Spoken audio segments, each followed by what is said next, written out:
welcome to Out of the Blue number 568. 568.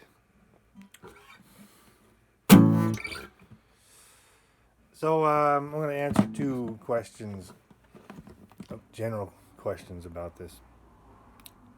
Is Neo-Swedenborgianism a kind of Christianity? That's something somebody might think. Because it's a perfectly natural thing to think. Because Swedenborgianism, the religion that grew up around Swedenborg's writings, is a branch of Christianity. Swedenborgianism is a branch of Christianity. But we here are Neo-Swedenborgians. I am a reader of Swedenborg. I am not a Swedenborgian. I have never been a Swedenborgian. I am a reader of Swedenborg. And there are a lot of readers of Swedenborg. William Blake was a reader of Swedenborg. And the list goes on and on. So I'm a reader of Swedenborg, and I've come up with this thing which I call Neo-Swedenborgianism, and it is not Christian at all, and it is not religious at all. It is an observation. It is a verifiable, repeatable observation that I'm talking about. Now, I'll talk more about that some other time, but I want to get to the other half of this. Something somebody might think after watching some of these videos, they might think, what's with this spirit intercourse? I keep bringing up this book, Spirit Intercourse. Do you talk to the dead? Somebody might ask me. Do you talk to the dead? And the answer to that is essentially yes. We do talk to the dead, so to speak. So this is not in a Christian context, and it is not even in a religious context. But it is in... The context is an interesting subject. But I will say that within the book Spirit Intercourse, so in episode number 1, I read from this book called Spirit Intercourse by J. Hewitt Mackenzie. And in that book, there's a chapter that outright makes fun of evangelical Christians. I haven't read it. I've thought of doing a reading from this chapter. But I don't really think it's necessary because there's a lot of other really good stuff in J. Hewitt Mackenzie. But none of this is Christian-y, but a lot of it, or all of it, is basically afterlife, is about the afterlife. And it's not the afterlife within any certain religious tradition. It's the afterlife described by spiritualists such as J. Hewitt Mackenzie. Who else? Monsignor Hugh Benson. Francesco. But anyway, to get to the meat of the thing, did I just say yes, we're talking to the dead? I did. I said yes, we're talking to the dead. And so I want to kind of illuminate that just a little bit more. There's a common saying that people say and people think, people believe, and that is that after someone dies, even a person who's not religious or anything like that will say, well, they live on in your heart, right? Well, so-and-so, Fluffy, your kitty died. Well, Fluffy lives in your heart still. You still have feelings for Fluffy. Fluffy is... and then when you get a gathering of people who knew Fluffy, it's like Fluffy's there because everybody knew and loved Fluffy. And in a way, what I'm doing is taking that little idea and looking a little closer at it. They live on. They live on in your heart. So-and-so, Grandma lives on in your heart.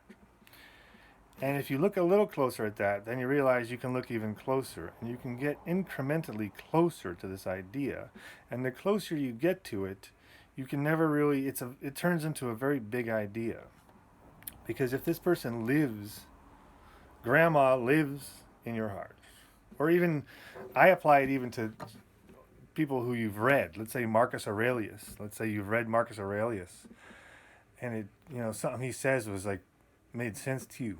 And then you read about Marcus Aurelius, and then you know something about him, and you read some more of the things he says. His book is only so thick, it's easy reading, but it's very interesting and down to earth.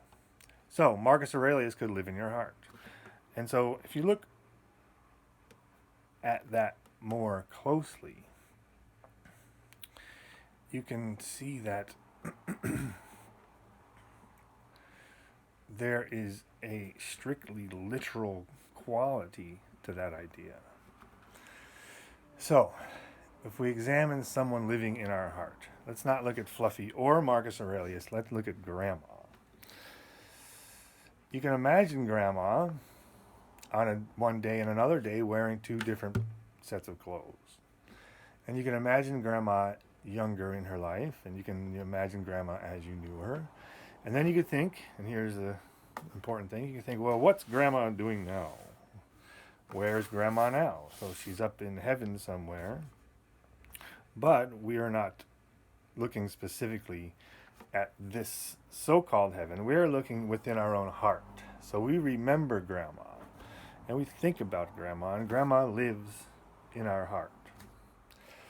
Well, in addition to thinking about them on different days in different outfits, and in addition to thinking about them throughout their life and in different ages, and in addition to thinking where they might be now, let's say they're in heaven somewhere doing something fun, you can also maintain a relationship with this person, Grandma, as we're talking about.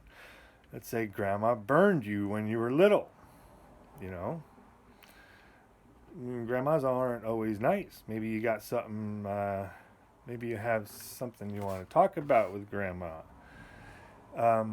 You can address these things, and your relationship with this person, or what the spiritualists would call a thought form, your relationship with this thought form / person can develop over time.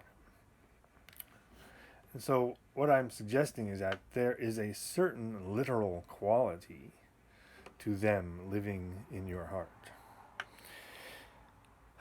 And when we look at this modern day phenomenon that we witness, the near-death experience, and if we look at it rationally and we say, well, it's in their own head. It's an activity of their psyche while they're dying. Okay. Well, let's look a little more closely at this activity, because this activity bears closer scrutiny. And what you come upon is that even though it might only happen over the course of 3 or 4 minutes on the operating room table, the person can experience sometimes months in time. Time takes on a different meaning, almost even a meaninglessness. So it's almost like a glimpse, or, oxymoronically, a slice, a sliver, a little piece of eternity. And so, okay, I want to get this in under 10 minutes. No, we're not a religion. No, we're not Christian, though Swedenborgianism is Christian. We are not Swedenborgianism. We are Neo-Swedenborgianism, which is a rational look at all these writings and stuff. But yes, we do talk to the dead like spiritualists, because we believe that to live on in one's heart is to live on quite literally. Thanks. See ya.